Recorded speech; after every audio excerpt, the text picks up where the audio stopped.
प्रभु, ये विवाह मुझे स्वीकार्य नहीं है प्रभु। मैं मेरे जीवन का प्रत्येक क्षण आपकी सेवा में समर्पित करना चाहता हूं। मैं नहीं चाहता हूं कि मेरा कोई भी संबंध मेरे भक्ति को विभाजित या बाधित करने का कारण बने। नंदी, विवाह तुम्हें मेरी भक्ति के लिए अयोग्य कैसे बना देगा? उसमें बाधा कैसे उत्पन्न कर देगा? माता, आपके और प्रभु के बीच में इतनी चुनौतीपूर्ण स्थितियां उत्पन्न हुई, फिर भी आप दोनों स्थिर रहे। किंतु मेरे लिए यह संभव नहीं है माता, क्योंकि मैं अपने दायित्व के मार्ग में कोई भी विकर्षण सहन ही नहीं कर सकता। नंदी, मेरे एक प्रश्न का उत्तर दोगे? पहले तो तुम केवल मेरे प्रति ही समर्पित थे, किंतु अब तुम मेरे साथ साथ पार्वती की भी आराधना करते हो।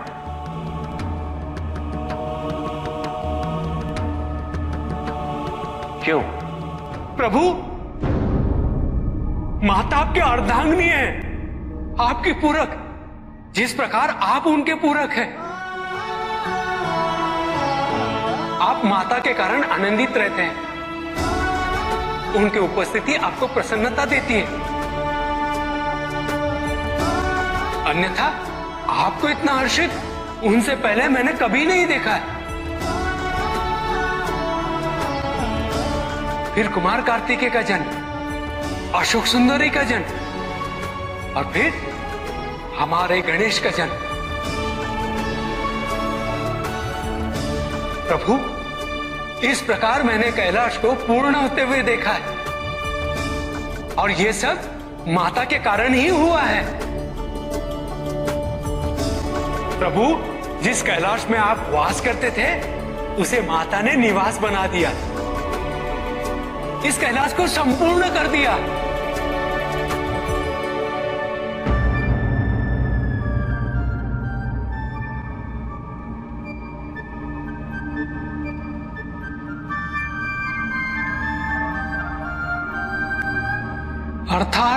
अर्थात व्यक्ति की पूर्णता हेतु विवाह आवश्यक है नंदी।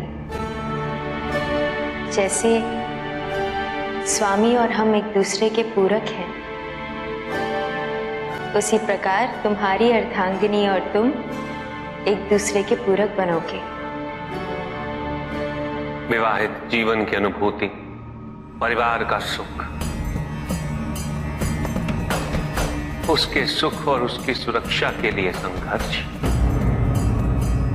ये सभी अनुभूतियां व्यक्ति के विकास के लिए अनिवार्य है नंदी। किंतु प्रभु, मेरी स्वतंत्रता।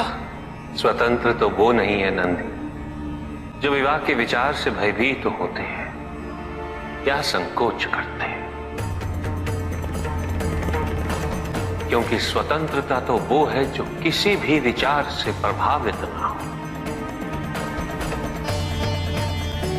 किसी भी सुख, किसी भी दुख से प्रभावित ना हो। और जो व्यक्ति इतना तटस्थ हो, जागरूक हो, उसकी स्वतंत्रता को तो विवाह से भी प्रभावित नहीं होना चाहिए। और फिर क्या गणेश, कार्तिकेय और अशोक सुंदर, ये सभी विवाह उपरांत परिवर्तित हो गए? क्या उनका विवाहित होना उनकी भक्ति और उनके समर्पण में बाधा बन गया नंदी? उनकी स्वतंत्रता में बाधा बन गया? क्या अपने माता पिता के प्रति उनका प्रेम और उनका सेवा भाव घट गया नंदी?